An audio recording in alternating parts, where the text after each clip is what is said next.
Penyelenggaraan pelayanan farmasi dilaksanakan sesuai dengan ketentuannya. Itu berapa? Farmasi PMK 74 tahun 2016. Nah, pelayanan farmasi dikelola sesuai dengan kebijakan. 1, jangan lupa ini pengkajian resep dan penyerahan obat. Kemudian informasi obat atau PIO, konseling, visite pasien. Ini saya selalu mengingatkan. Kalau dokter mau visite, diajak siapa? Farmasi dan petugas gizi. Tadi Dokter Ella juga mengingatkan harus dicatat, apalagi angka kecukupan gizinya berapa. Kalau misalnya DM diberi obat ini, harusnya kalau dicek lagi labnya harusnya turun. Kok enggak? Kenapa? Nah, itu farmasinya tahu, labnya tahu. Diajak petugas gizinya, bukan petugas lab, gizinya ngerti, terus sama farmasi. Terus rekonsiliasi obat itu rembukan ya, supaya tidak terjadi double obat yang dimakan atau malah obatnya nggak dimakan. Contohnya misalnya saya sakit gula, saya sudah berobat sama dokter A, saya dikasih ini, terus saya pergi ke puskesmas, cek gulanya tinggi misalnya, terus saya nggak mau bilang, ternyata dikasih obat glibenclamid adanya atau apa, terus saya nggak tahu ini saya ternyata nanti dimakan dua-duanya atau tidak dimakan dua-duanya. Terus PTO atau pemantauan terapi obat dan evaluasi penggunaan obat. Ini kita lihat satu-satu ya. Nih, penyelenggaraan farmasi sesuai dengan plan. 1, pelayanan farmasi dikelola sesuai dengan kebijakan biasa ya. Terus bahan medis habis pakai. Ini harus iya kalau enggak nanti ini harus juga lihat di LPO ya. Jangan sampai terjadi kehabisan obat. Atau obat ini numpuk sampai ratusan, yang ini tinggal 2 box, yang ini tinggal 5 box. Nah, ini petugas farmasi harus bertanggung jawab. Ya, permintaan sekarang saya nggak ngerti. Apakah puskesmas itu sudah PLUD belum? Oh sudah. Tanya pada Dinas Kesehatan Kabupaten Kota. Boleh enggak di puskesmas A itu boleh membeli obat sendiri? Kalau punya apoteker, kalau kepala dinas boleh. Apoteker di puskesmas A itu bisa membeli obat. Semua sesuai dengan aturan mainnya dari Dinas Kesehatan Kabupaten Kota. Walaupun PLUD, tapi Dinas Kesehatan enggak boleh.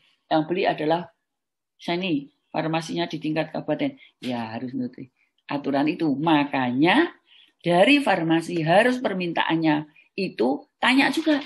Kalau minta turunnya itu tiap bulan atau tiap 3 bulan atau nah itu semua ada aturannya dari Dinas Kesehatan. Makanya Dinas Kesehatan juga sering melakukan supervisi ke puskesmas. Kalau di dulu ini kok obatnya banyak banget toh. Nah ini misalnya dikembalikan. Nah, kalau di kakak nggak mau terima, apa yang harus dilakukan? Nah, apotekernya ngomong sama kepala puskesmasnya misalnya dokter. Oh ternyata ini benar-benar saya lihat. Saya benar waktu survei saya lihat. Amoxilin itu tinggal 2 box. Terus ciprofloxacin tinggal 5 box. Tapi yang namanya sulfa masih 50, 60, 70 box. Nggak digunakan. Nah, terus gimana itu? Ya, bisa ede. Ya, jadi permintaan penerimaan nyimpannya jangan lupa, tapi ini nanti dirembuk di 5.3. Ada LASA, ada look like sound alike, ada high alert, ada obat narkotika psikotropika gitu ya, yang harus double kunci. Nah, ini distribusinya harus sesuai ya, terus dikendalikan catatan pelaporan dan pengarsipan pasti ini. Nah, ini saya lihat satu-satu, hampir selesai ini. Tersedia formularium puskesmas, bukan formularium nasional, bukan formularium dinas kesehatan. Jadi puskesmas harus membuat formularium puskesmas berdasar formularium nas. Nah, tapi tanya kebijakan kepala dinas kesehatan kabupaten kota. Boleh enggak puskesmas kita ini punya obat yang di luar Fornas? Tergantung jawabannya dari Dinas Kesehatan Kabupaten Kota. Itu kebijakannya dari beliau. Kalau boleh, punya duit, nah dokter gigi biasanya menggunakan antibiotiknya itu yang mahal-mahal. Boleh di luar Fornas. Tapi tanggung jawab. Makanya dilakukan rapat, ini konsekuen. Kalau sudah mau ini, ya gunakan obatnya ini. Makanya nanti harus ada telaah obat terhadap formularium, terhadap obat, terhadap resep. Nah, dilakukan pengelolaan sediaan farmasi dan bahan tadi ya oleh ini. Iya, sesuai dengan ini. Nah, ini harus ngerti ini. Soalnya kalau sampai kurang atau tadi yang saya katakan banyak banget, ya harus pakai LPO juga ada apa tadi? Buffer stok segala macam. Dilakukan rekonsiliasi obat Tadi sudah saya jelasin ya, sesuai dengan prosedur. Makanya ini sebenarnya perembukan ya. Terus lakukan kajian resep dan pemberian obat yang benar pada setiap. Ini saya hanya mengingatkan aja ya, ada 10 benar ya. Saya ingatkan aja 10 benar. Benar orang, benar obat, benar dosis, benar rute, benar frekuensi, benar tidak ED, benar etiketnya, benar dokumentasinya, benar alasan, dan yang terakhir adalah benar respon. Ada 10 benar. Ya, terus lakukan edukasi pada setiap pasien. Ya jelas ya tadi pemberian informasi obat ya. Soalnya obat ini harus tadi ternyata yang dimasukkan bubur tadi ya. Dengarnya dimasukkan bubur, makanya harus dicek lagi edukasi tadi ya. Terus ini harusnya dikunyah.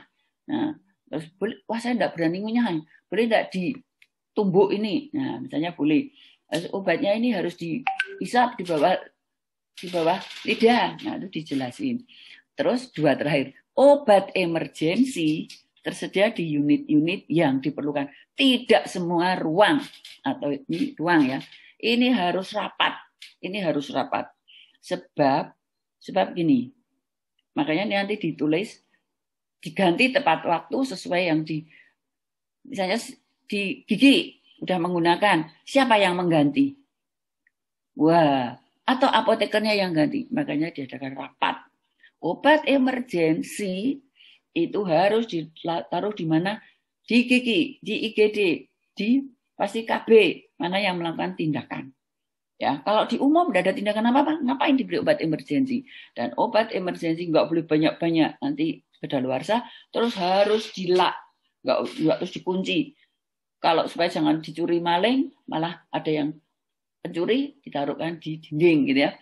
Terus dilak. Seperti kalau ini ada 2 lubang dimasukin, tinggal nanti digunting, itu berarti sudah digunakan. Siapa yang mengganti? Nah, kalau diadakan rapat dulu, dipimpin oleh kepala puskesmas, yang mengganti adalah yang menggunakan, berarti selanjutnya lapor pada farmasi. Tapi kalau yang mengganti farmasi, berarti farmasi harus melakukan apa? Keliling, memantau. Terus, ini kok sudah digunakan. Kalau enggak, nanti kosong. Nah, kalau kebanyakan bisa kedaluarsa. Dilakukan evaluasi tindak lanjut ketersediaan obat kesesuaian resep dengan formularium. Nah, tadi saya katakan ya, ini ada contohnya. Ya, ini. Jadi formularium pasti mana formularium puskesmas. Terus ini ada bukti misalnya pengawasan dari Dinas Kesehatan. Forum rekonsiliasi. Ini ya, di sini. Bukti kajian telah resep. Nah, pasti resepnya itu tadi resepnya ini jangan keliru ya. Kalau telaah resep itu harus semua. Tidak boleh pakai berapa persen. Kalau pasiennya 100 ya 100 di telaah resep. Ya, sebabnya kenapa? Mulai dari benar orang, benar obat, benar dosis. Kalau dokternya nulisnya enggak karu-karuan, wah hanya tulis amoxilin berapa mili, ampicillin enggak tahu berapa. Diberi apa itu harusnya 40 mili atau 20 mili, jelas. Terus pelaksanaan PIO, kemudian informasi. Terus penyediaan obat emergensi. Nah, ini monitoringnya hasil evaluasi obat, ketersediaan obat terhadap formularium, hasil tindakan. Di sini ada ya, kesesuaian obat dan kesesuaian resep terhadap formularium. Ini contohnya. Nih, rekonsiliasi ya. Nama orangnya siapa, dikasih apa. Ini jangan sampai terjadi double atau malah tidak dimakan ya. Ini harus benar-benar dilakukan karena penting sekali. Terus kajian resep tadi, resep dibaca ya apa tidak. Nah, kalau sampai tidak terbaca, wah, dokter tulisannya, tapi biasanya dokternya tuh tulisannya ya, seperti saya tulisannya jelek, tapi apotekernya sudah kerja bertahun-tahun sampai hafal. Terus tepat pasien ini tidak boleh disingkat, nanti bisa tertukar identitasnya. Tepat obat, tepat dosis, tepat rute, tepat frekuensi, waktunya ini ya. Kalau bisa dulu memang nulisnya 3x1, 2x1. 2x1 pagi siang selesai. Enggak, tiap 12 jam. Tiap 8 jam. 3 kali pagi siang sore. Berarti tidak ada efektivitas obatnya ya. Terus PIO ya apa tidak? Cara minum obat. Nah, ini. Terus efek samping obat, bisa gatelan atau bisa apa ya? Diare, penyimpanan obat di rumah hati-hati. Jangan ditaruh di kena matahari, ditaruh di sembarang tempat, nanti diminum cucunya, diminum anaknya, ya. Terus tanda tangan. Terus ini di sini telah resep. Nih, benar orang ini telaahnya itu yang tadi saya katakan tadi. Tapi kalau di resep bahayanya benar orang, benar obat, benar dosis, benar rute.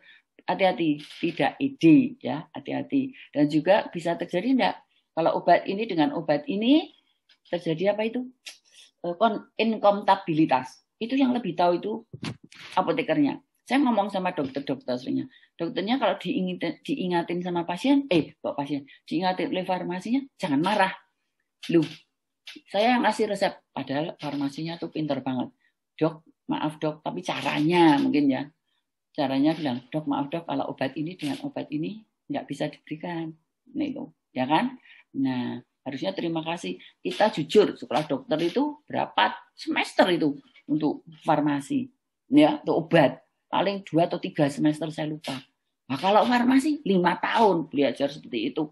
Dia lebih pintar. Kita malah tanya, oh yang mana ya obat yang ini tidak boleh. Justru malah terima kasih. Ya, sediaan obat, dosis, indikasi, kontraindikasi ini ya. Efek sampai obat ini mana? Ya, ini ada tanda tangan. Kalau sudah dijelasin ada tanda tangan pasien, tanda tangan tugas. Ini telah resep itu tidak boleh sampling. Telah resep harus semuanya. Terus informasi obat juga, soalnya nanti surveyornya pasti menghadang pasien. Tanya, maaf Bu, boleh saya tanya? Oh boleh. Saya namanya Lina. Boleh enggak saya menanyakan pada Bapak, maaf namanya siapa? Oh saya namanya Slamet. Oh Pak Slamet. Maaf Pak, tadi Bapak sudah berobat? Iya. Sudah dapat obat? Iya. Obatnya berapa macam? Ini dicek, dites. Ternyata dia bisa menerangkan semua. Berarti bagus banget. Good, very good. Berarti farmasinya hebat banget ya. Ya, tapi kadang-kadang diulang-ulang. Kalau enggak nanti lupa. Ya, terus ini nih kesehatan obat ada formularium. Ya harusnya semua harus kalau konsekuen ya berdasarkan semua formularium. Ya, ini terakhir kayaknya. Ya, selesai betul. Terima kasih.